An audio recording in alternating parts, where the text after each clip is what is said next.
12 millimeters of 316L stainless steel, 180 amps, and a pharmaceutical mixer body. But can we get a clean TIG weld using roller welding?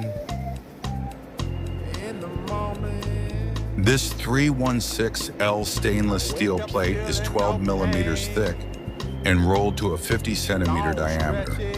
We're using 316L filler metal and 180 amps in the horizontal position. The joint is completed in 2 passes. The first pass provides the root and fill, then the second pass creates the final cap in visible weld bead. Roller welding helps maintain a consistent welding position while moving around the cylindrical body.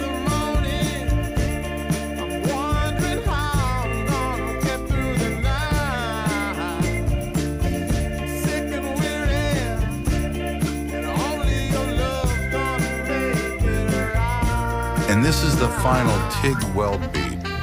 What do you think about the result? Would you use the same parameters? Leave your answer in the comments. And if you want to see more real industrial TIG welding projects, subscribe and follow the next project. You can be the best too.